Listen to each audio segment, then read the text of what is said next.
aproveita que o Enem foi adiado e começa a estudar. Aqui em Minas a gente tem esse ditado: cavalo selado não passa duas vezes, né? Um cavalo com sela, bonitinho para você subir e sair cavalgando no maior conforto, não passa duas vezes. O adiamento do Enem é um cavalo selado que está passando na sua frente agora, e ele parou na sua frente, de lado, para você subir. Para você subir, você tem que começar a estudar.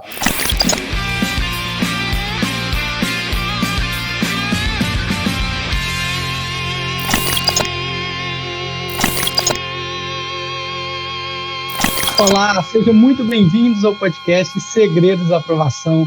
Esse é o nosso terceiro episódio e se você chegou até aqui e continuar com a gente, você vai aprender técnicas e estratégias pelo menos 2 vezes mais rápido.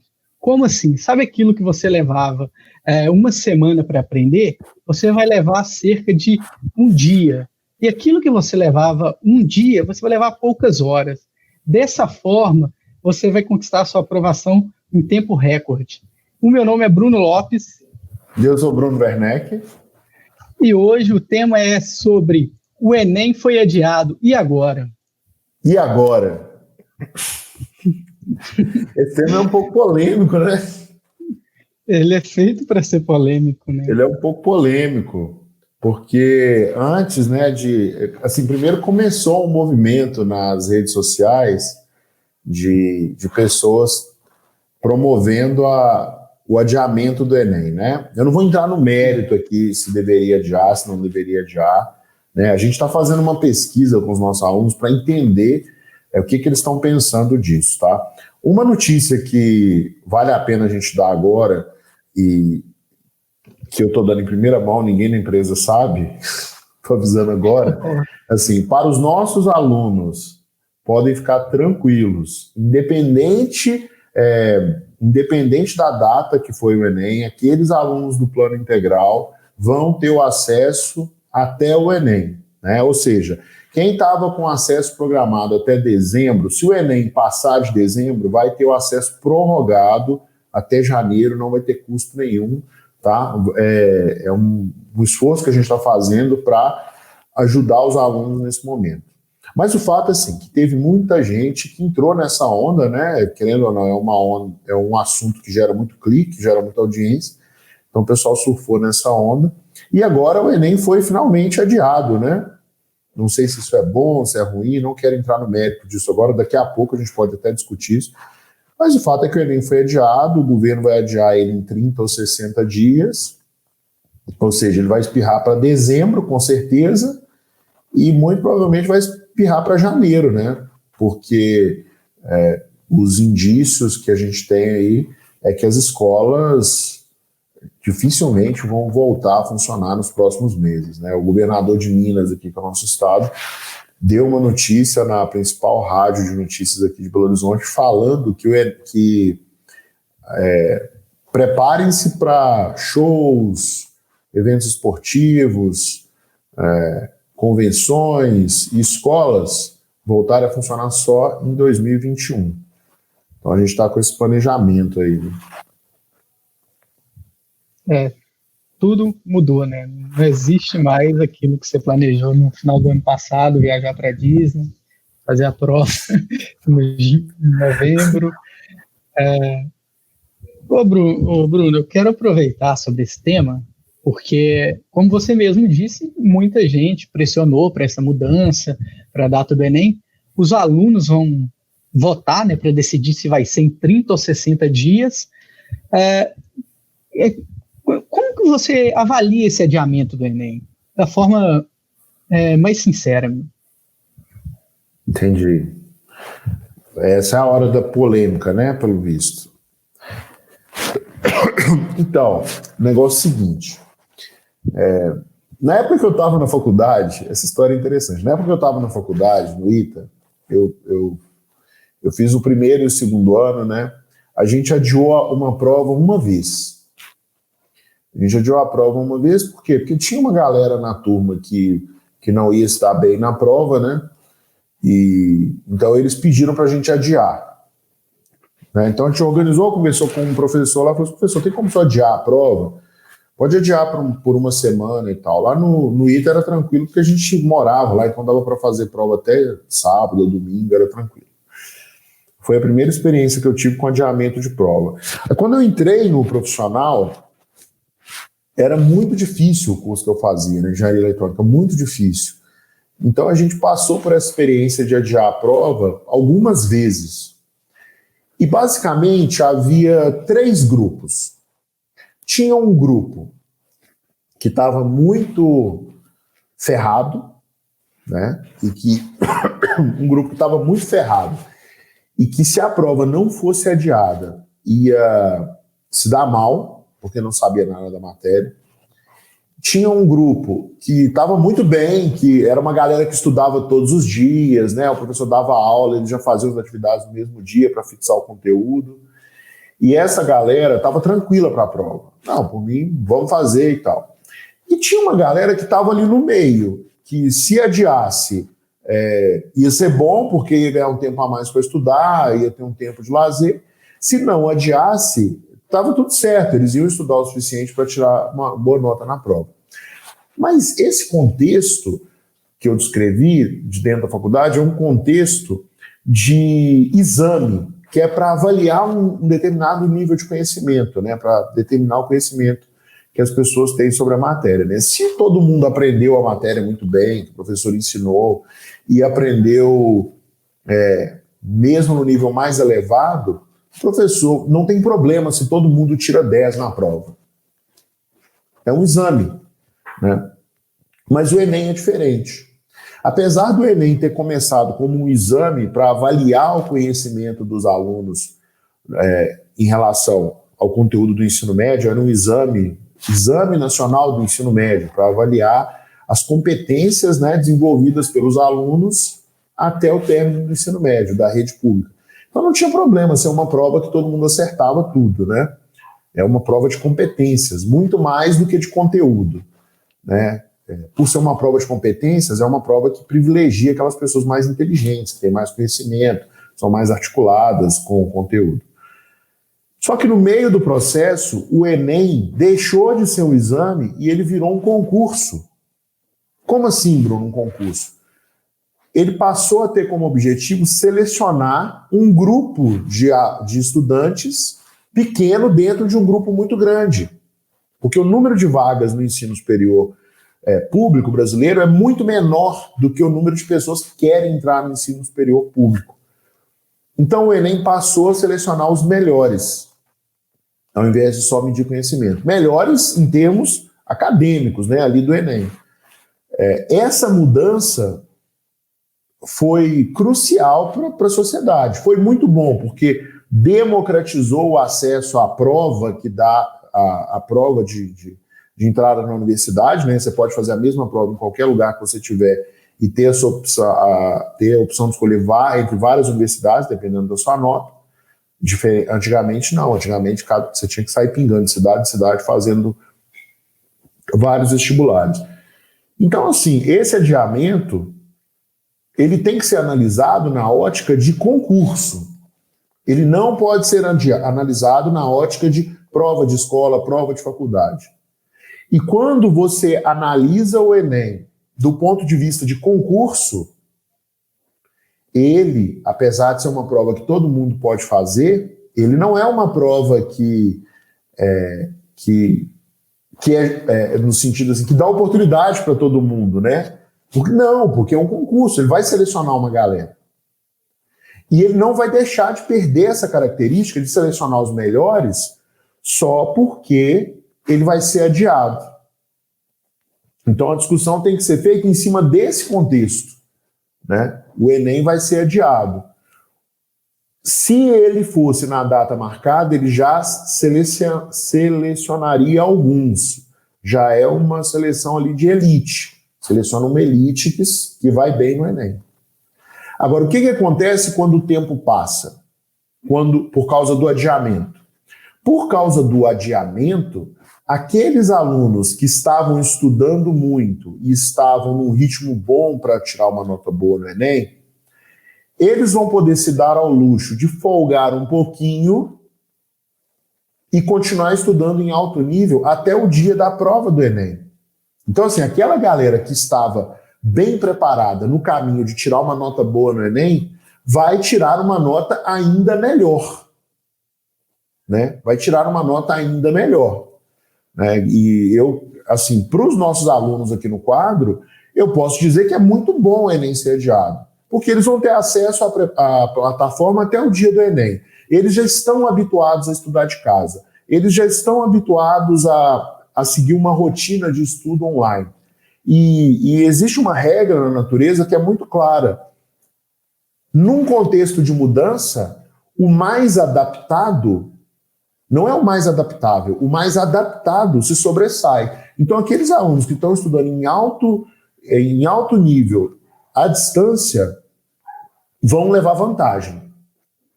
Aqueles alunos que vinham num nível bacana no pré-vestibular presencial ou na escola presencial vão estranhar, porque eles não estão adaptados ao novo sistema. Esse período de adaptação consome energia e, consequentemente, consome desempenho. O desempenho piora. Agora, aqueles alunos que não tinham opção nenhuma, eles simplesmente vão continuar sem opção nenhuma por mais tempo. Porque, veja bem, o que o governo faz quando ele diz assim, o Enem vai ser adiado? Ele meio que lava as mãos, entendeu? Todo mundo estava reclamando que o Enem não podia ser na mesma época, porque tinha desigualdade, porque estava com falta de acesso, por causa disso, por causa daquilo. Poucas pessoas levaram em conta a questão da aglomeração, né? Muita gente levou em conta essa questão aí de falta de acesso e tal. O governo fala assim, agora eu lavo as minhas mãos, eu adiei a prova, cada um que se vire. E ele não vai fazer nada para compensar as dificuldades daqueles alunos que não têm acesso. Então, aquela pessoa que estava sem acesso, ela só vai ficar sem acesso por mais tempo. Ninguém está fazendo nada para compensar, né, a situação desses alunos. E é difícil fazer, porque educação é um negócio que custa caro para você fornecer educação de qualidade. É um investimento pesado que precisa ser feito, né? E assim, o governo ele tem mostrado com essa situação a total incapacidade dele de fornecer educação para a sociedade. Olha só, pensa comigo. Quantos professores existem no Brasil que trabalham na rede pública? Milhões de professores. Milhões eu não sei, mas milhares, com certeza. Milhares de professores. E professores que trabalham em instituições assim, renomadas, escolas técnicas federais, grandes escolas estaduais. Então, assim, tem professor bom no Brasil. O governo não conseguiu montar um sistema de 5 horas de aula por dia pela internet. Por que a gente aqui no quadro, uma empresa que tem 40 e tantas pessoas, quase 50 pessoas, a maioria com menos de 30 anos de idade, a maioria ainda na faculdade, né, que é a equipe pedagógica de monitoria, tutoria, e a gente consegue montar um sistema que transmite aula ao vivo o dia inteiro, todos os dias. E o governo não consegue. Né? Então, assim, é o que a gente falou no podcast, num dos podcasts anteriores.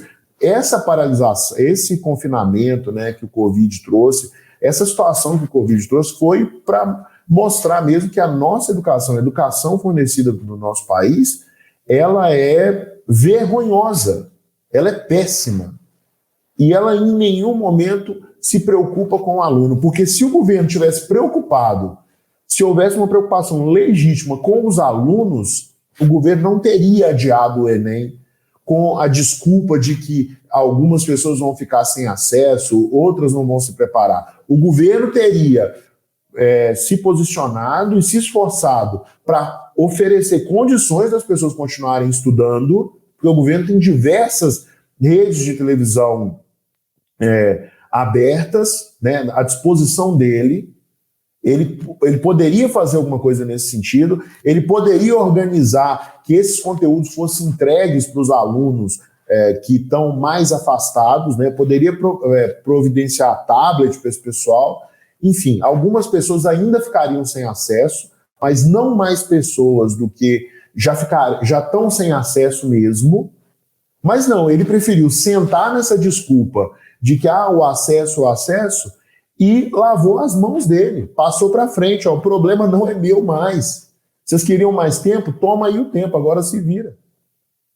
Entendeu? Então, assim, eu não gostei muito da forma como foi conduzida, eu não gostei. Eu não quero entrar no mérito aqui do adiamento, não, tá? Porque tem questões emocionais, tem questões técnicas mesmo, de aprendizado, né? Tem a questão da saúde, que é muito crítica. Essa doença não vai acabar nos próximos meses, né? É bem provável que a gente não possa fazer aglomerações até o início do ano que vem, então é natural esse adiamento. Mas, na minha visão, por esses motivos, por motivos de saúde física, fisiológica, né, e saúde emocional. Agora, por questão de acesso, é uma desculpa furada que o governo arrumou. E, assim, infelizmente, as pessoas caíram nessa historinha. Porque o que vai acontecer é, aqueles alunos que já estão acostumados a estudar, que estão mais adaptados, eles vão ter um desempenho ainda melhor no Enem do que eles teriam. E aqueles que não vinham se preparando, né, ou por falta de condições ou por falta de iniciativa, vão continuar do mesmo jeito. Então, assim, desculpa, até eu me alonguei bastante, né? Mas, assim, então essa medida, ela foi contra a proposta do Enem, que é uma proposta de democratização. Essa medida é uma medida que promove a desigualdade. Adiar o Enem com os argumentos de combater a desigualdade, simplesmente tira do governo uma responsabilidade, ou seja, o governo lava as mãos e a desigualdade é acentuada. Eu estava discutindo aqui em casa, que tem a minha esposa faz medicina na FMG e a irmã dela também faz medicina na Faculdade de Araguari, em Minas. E a gente estava discutindo a respeito do adiamento do Enem. E, a primeiro momento, o pensamento delas era exatamente esse. Não, mas tem a desigualdade, tem aquele pessoal que não tem acesso.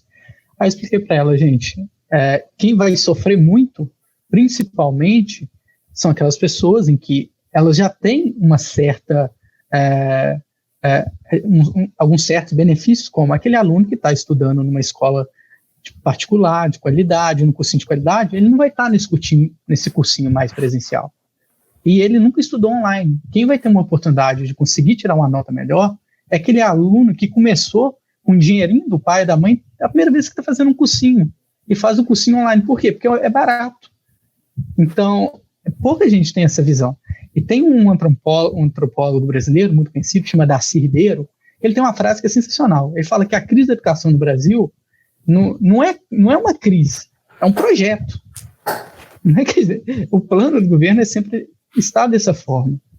E, infelizmente, a gente acaba enfrentando isso, né? Todo ano.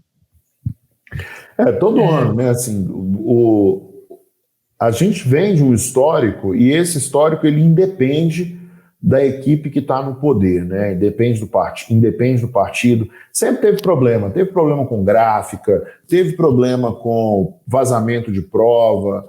Enfim, é um sistema que tem sido muito desorganizado, né? A prova em si, a prova do Enem, é uma prova muito boa, porque é uma prova que não avalia apenas o conteúdo. É uma prova que avalia competência. O Enem é uma prova que avalia se o aluno sabe interpretar um gráfico, avalia se o aluno sabe interpretar um texto, se ele sabe ler um bloco de informações, extrair dali as informações mais específicas para resolver um determinado problema, se ele consegue relacionar o que ele aprendeu na escola com situações do cotidiano. Enfim, é uma prova que mede inteligência. E é uma prova muito boa, né? Porque a pessoa não precisa necessariamente estudar na melhor escola para ser mais inteligente. Dá para desenvolver inteligência independente da escola que você está estudando, né? Mas o jeito que a prova tem sido conduzida é muito ruim. O Enem e todas as iniciativas da nossa educação, elas ficam muito à mercê dos interesses da equipe que está no poder no momento. Então, quando estava o PT, era de um jeito, agora que está o pessoal da direita é de outro. Se mudar para uma turma mais de centro na próxima eleição, vai ser um outro sistema, entendeu? A educação tinha que ser um sistema independente, onde o governo tivesse um papel única e exclusivamente de avaliação, de auditoria, para ver se está funcionando direito, entendeu? Então, assim, essas provas, o Enem é muito bom nesse sentido, porque é uma prova externa que avalia todas as escolas. A gente pode chegar num modelo em que as escolas vão ser não administradas pelo governo, as pessoas não têm condição de pagar a escola, vão ter voucher, né, para poder estudar de graça, igual acontece em muitos países desenvolvidos, né? Mas a avaliação vai ser externa, então a escola vai ter que se desenvolver, né, para ficar melhor. Esse governo, né, teve até uma iniciativa interessante que se ela for implementada mesmo, vai melhorar muito a nossa educação, que é o novo SAEB. Eu não sei se vocês ouviram falar, mas o que é o SAEB? Né? O Sistema de Avaliação da Educação Básica. E o SAEB, ele funcionava assim, de 2 em 2 anos, os alunos do primeiro ano do ensino médio, do 5º ano e do 7º ano do fundamental, acho que é isso, eram avaliados. Aí o que o governo vai fazer agora? De 2 em 2 anos, para ter uma visão geral assim, da educação. O que o governo vai fazer agora? Ele vai fazer a avaliação todos os anos. E no próximo ano, o primeiro ano vai ser avaliado, né, junto com o terceiro ano e o 2º ano. No ano seguinte, a mesma coisa. Daqui 3 anos, a gente já vai ter, 3 anos depois, a gente já vai ter um histórico da evolução do aluno no primeiro, no 2º e no 3º ano do ensino médio. E isso vai permitir compor uma nota que o aluno vai poder usar na faculdade, usar para entrar na faculdade. Então, assim, a gente vai ter um Enem seriado nacional. Olha que beleza. Desde o primeiro ano do ensino médio, o aluno e a família já vão se preocupar em ter um bom desempenho nas provas. E isso vai ser muito bom para a educação. O Distrito Federal faz algo parecido com isso, das escolas lá. Cada ano você vai somando pontuação e soma para os vestibulares lá no Distrito Federal. Tem algo assim. Mas então, Bruno, então, deixa eu completar um negócio desse ponto. Por que é muito bom, né? Por que é muito bom ter essa avaliação externa no primeiro, no 2º e no 3º ano? Porque hoje, olha só como é que funciona. Hoje o sistema é muito ruim, por quê? O professor, ele é a pessoa que ensina a matéria para o aluno, ele é a pessoa que elabora a prova e ele é a pessoa que faz o julgamento se o aluno foi bem na prova ou não.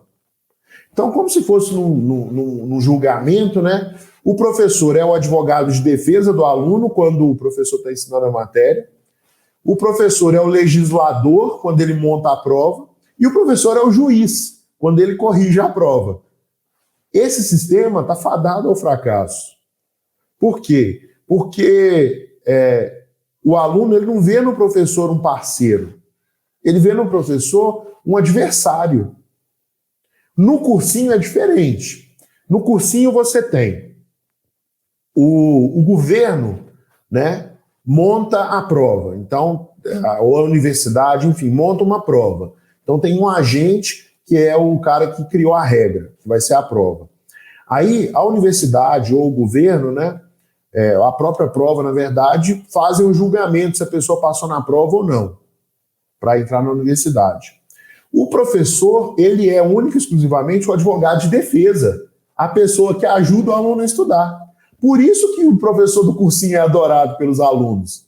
Ele não dá prova, ele não dá nota, ele não julga o aluno, ele está lá só para ajudar, que é o papel bacana do professor, entendeu? Que é o que o professor faz melhor. Esse sistema seriado vai permitir que a gente tenha esse retorno às origens, e o professor vai ser o tempo todo parceiro do aluno nesse processo. Vai passar o ano inteiro trabalhando junto com o aluno, né, servindo a família, para ajudar o aluno a aprender a matéria que ele vai precisar aprender para tirar uma boa nota na prova do SAEB, que vai acontecer uma vez por ano.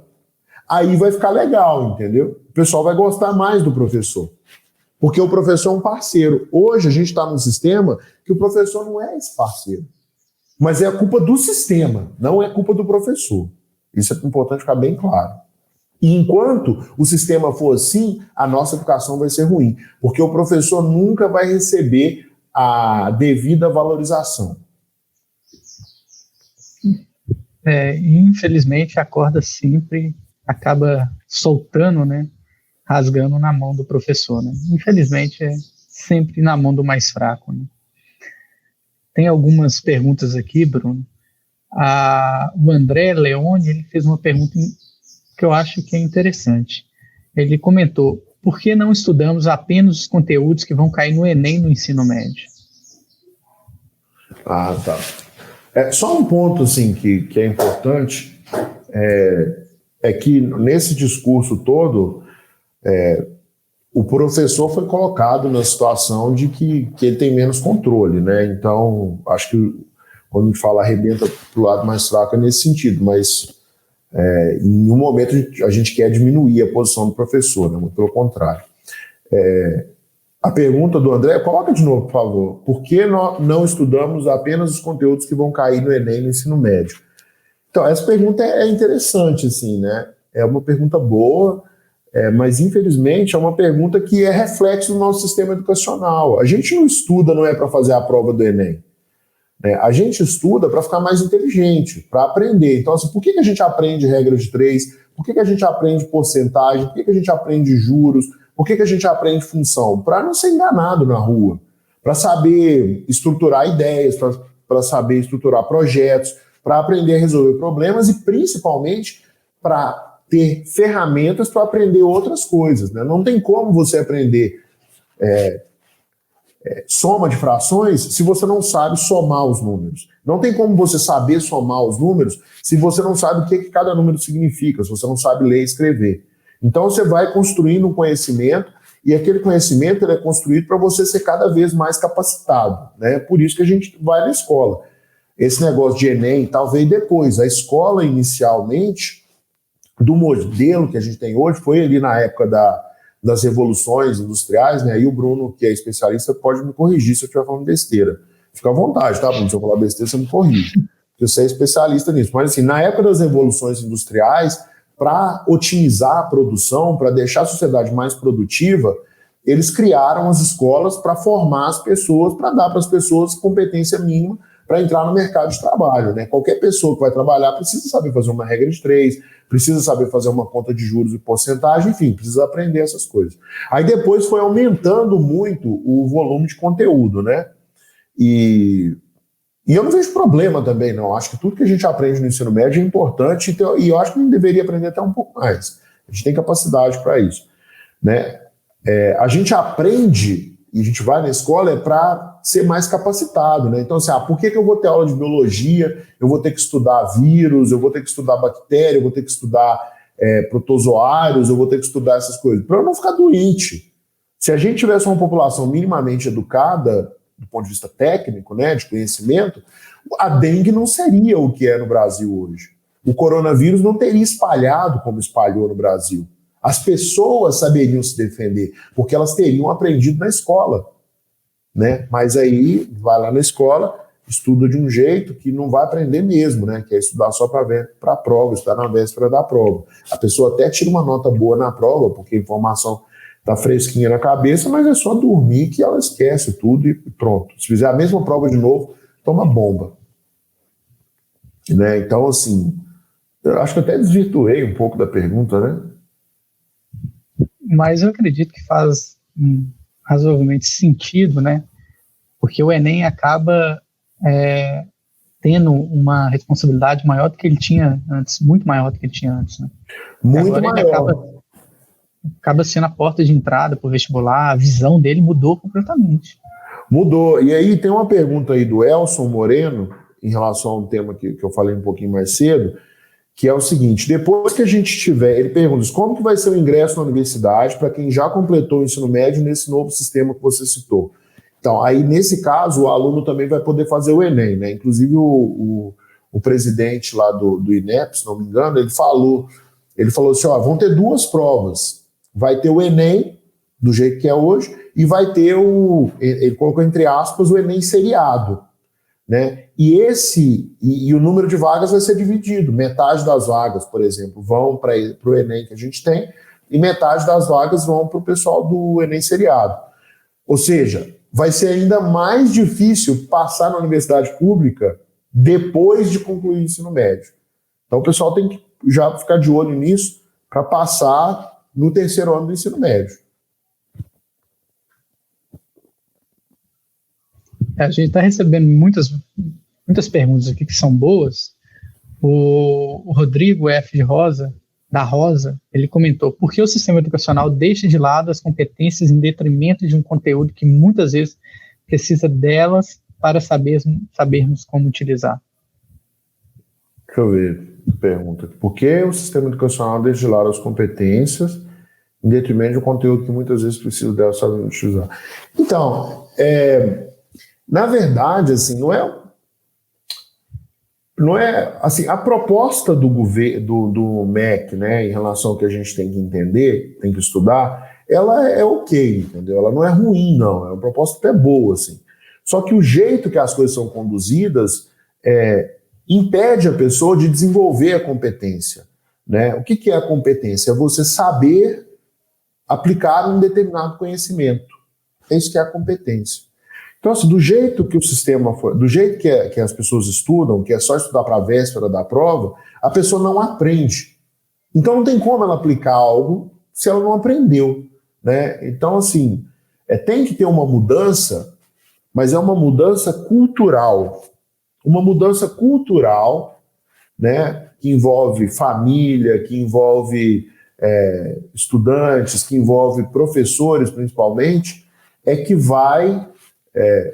vai promover a transformação para um sistema, para uma educação que funciona, né? Não precisa mudar nada, assim, em relação a conteúdo. Carga horária, pode até diminuir um pouco a carga horária, né? O que precisa mudar é o jeito que as pessoas estudam. O jeito que a gente aprende a estudar é que está errado. É um jeito que não permite que as pessoas aprendam. Sim. O André Leone de Oliveira Silva, ele fez uma pergunta que eu discutia muito isso lá no UFMG, que é: então, para passar no Enem, eu não só posso depender do ensino escolar. André, eu quero responder um pouco para você. Ao meu ver, a gente nunca pode depender somente do ensino escolar para ou resolver uma prova ou para resolver um problema na nossa vida, porque a gente aprende além da escola, né? Você aprende indo até a padaria, você aprende com seu pai, com sua mãe, com seu tio, fazendo alguma atividade. Então, para mim é isso. E aí, Bruno? Cara, eu penso mais ou menos na mesma linha que você, né? O aluno tem que ter iniciativa, né? O sistema, o ensino escolar deveria promover mais a iniciativa, né? Mas, assim, como que poderia ser melhor? O aluno tinha que ter para casa todos os dias, né? E não precisa ser coisa demais também, não. Ninguém vai morrer se tiver que estudar. Por exemplo, você tem aula todo dia de manhã. Todo dia você tem 3 horas à tarde para você estudar, 3 horas de atividade. Ou estuda de 7 ao meio-dia, vai para casa, almoça, depois estuda de 13 às 16 horas, acabou, já estudou, vai aprender tudo, entendeu? Mas é que criaram um sistema que não tem mais para casa, o aluno não tem o estudo individual, ele não estuda o que ele viu na aula no mesmo dia, né? Ele não tem... A iniciativa não é incentivada, né? Enfim, é triste, cara, é triste e... É triste. As escolas que hoje têm incentivo à iniciativa, que têm um serviço de suporte na parte da tarde, né, aí já é uma escola integral, né, que tem laboratórios, essas escolas são muito caras, né? 2, 3, 4 mil reais por mês, ou então uma escola técnica. Escolas técnicas geralmente são boas. mas também às vezes acabam pecando pelo excesso de conteúdo. Não dá para depender só do ensino escolar. Por quê? Porque o sistema todo já está corrompido, entendeu?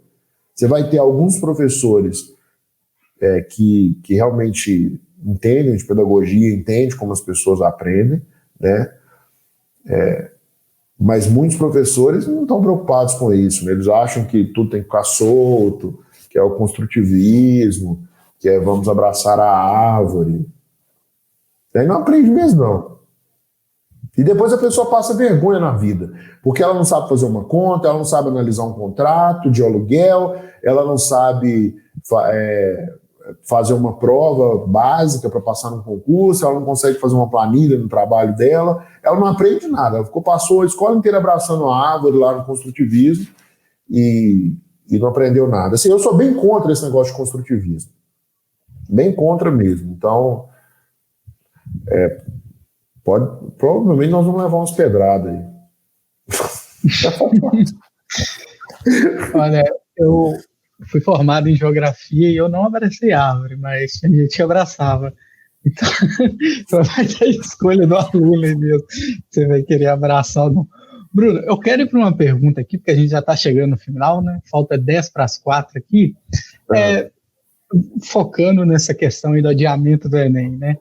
Afinal, como que o aluno, pensando naquele aluno com um perfil de aprovado, ele deve organizar a sua rotina de estudos agora? Cara, ele tem que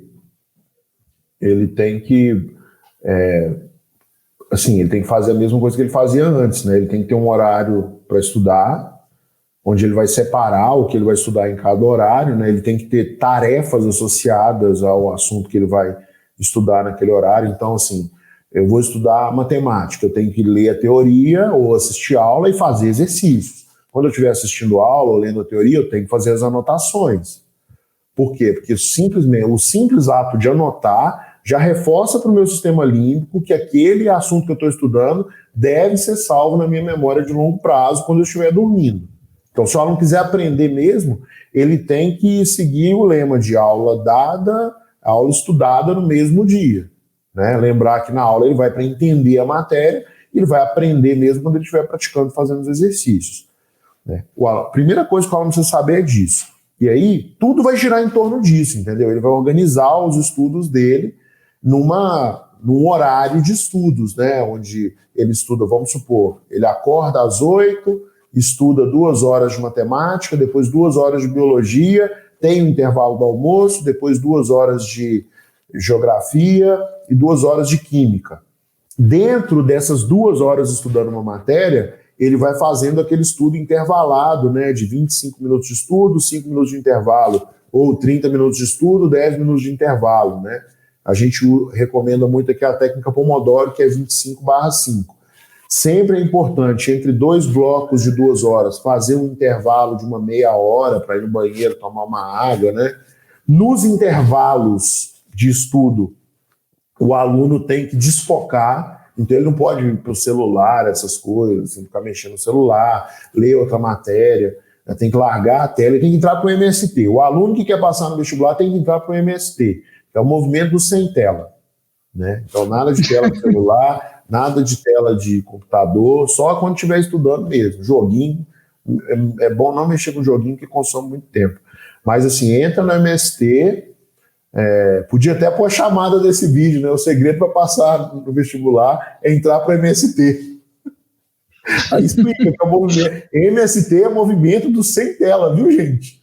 Daqui gente não mexe no celular, não mexe no computador enquanto está estudando, né? E substituir todo o tempo que antes ele usava jogando, ou ela usava jogando, ou mexendo no celular, enfim, nas telas, substituir por leitura. Porque só lendo que a pessoa vai desenvolver mesmo a capacidade de interpretar texto, vai desenvolver o vocabulário, vai desenvolver a capacidade de concatenar as ideias. É isso, ó. Resumindo, monta um horário de estudos, segue esse horário de estudos, aplica o estudo intervalado enquanto estiver estudando, entra para o movimento do sem tela, né, que a gente chama aqui de MST, e substitui as telas por leitura. É isso aí, Bruno. Eu ri igual um bobo aqui, porque eu já fui em acampamento durante a universidade do MST. Acabei Já foi? lembrando aqui. Lá não tem Eu já tela, fui. não. Não, não O que tem. você estava fazendo? É porque eles são responsáveis por grande parte da produção de arroz e banana na região metropolitana de BH. A É gente foi lá. mesmo? Não Eles têm sabia, um não. peso bem grande. As mini feiras e tudo. Direto. Bruno, gostei dessa sua mensagem aí. Ela foi focada nesse aluno, perfil do aprovado. Eu preciso de uma mensagem daquele aluno que não está com perfil de aprovado, só que ele, tipo, poxa, eu posso ganhar 2 meses. O que ele pode fazer? Tipo, ele não começou a estudar ainda, mas ele viu isso como uma vantagem. Como que ele segue nessa? Ele tem que começar a estudar. Da mesma Imediatamente. forma. Da mesma forma. A diferença é que ele começa do ponto onde ele parou, né? Então, assim, o aluno que já vinha estudando nesse ritmo, continua estudando nesse ritmo. O aluno que não vinha estudando, ele tem uma oportunidade de começar agora. Então, é uma oportunidade. E aqui em Minas, você também conhece bastante a região interior, sabe esse ditado, né? Cavalo selado não passa 2 vezes, não tem esse ditado? Sim. Não tem? Então, passou um cavalo selado agora. Então, assim, pode até fazer uma chamada para o vídeo, assim. O adiamento do Enem é um cavalo selado. Ou você pega e não vai passar de novo. Então, assim, aproveita que o Enem foi adiado e começa a estudar. Aqui em Minas a gente tem esse ditado: cavalo selado não passa 2 vezes. Né? Um cavalo com sela, bonitinho, para você subir e sair cavalgando no maior conforto, não passa 2 vezes. O adiamento do Enem é um cavalo selado que está passando na sua frente agora, e ele parou na sua frente, de lado, para você subir. Para você subir, você tem que começar a estudar. E é só seguir uma sequência de estudo. Aí você tem lá um cronograma com o que você vai ter que estudar, entendeu? Se a pessoa tiver com dúvida assim, do que estudar, ela pode matricular no quadro e ela cancela em até 7 dias, sem qualquer reclamação. Ela entra lá, copia toda a programação e segue estudando. Pronto, está tudo resolvido. Se ela gostar, aí ela não pede cancelamento, continua até o final, que aí a gente vai ajudar a pessoa a passar no vestibular e vai ajudar de verdade. Isso aí. Você conquistar, ser aquele perfil de aprovado, né? Como vários outros, centenas, milhares de aprovados, né? O aluno que tem perfil de aprovado, Bruno, ele nada mais é do que o aluno estudioso, que estuda direitinho, entendeu? Que senta, organiza os horários, estuda direitinho, né? Aprende a teoria, entende a teoria, lendo, assistindo aulas, depois ele aprende o assunto praticando, fazendo exercícios, né? No momento de estudo individual, tem boas noites de sono, ele estuda normalmente, porque depois que a gente passa na faculdade, depois de ter feito esse caminho de estudar com disciplina e com foco em aprovação num concurso, que hoje o Enem é um concurso, e a gente entra na faculdade, a faculdade funciona mais ou menos igual a escola mesmo. A diferença é que as matérias são todas você que escolhe, né? Quem quer fazer medicina só estuda as matérias de medicina. Se a pessoa não gosta de outras áreas, ela não vai ter que estudar. Ela vai estudar aquelas matérias ali que ela escolheu para se tornar um profissional. E assim, o profissional bem-sucedido, ele tem que fazer uma faculdade boa. Fica muito mais fácil, na verdade. Fica, sem dúvida. Tanto que tem podcast sobre esse tema, né? Um dos primeiros podcasts do 800 no Enem, que a gente discute sobre isso, sobre o desespero na hora de selecionar um curso, uma faculdade. Dá uma corrida, olha lá. E se você gostou do episódio, né, Bruno? Compartilhe com um amigo seu. Siga a gente no Spotify também, que a gente está lá para você escutar quando você estiver lavando louça para sua mãe, né? Para dar uma tranquilidade para ela trabalhar, para seu pai.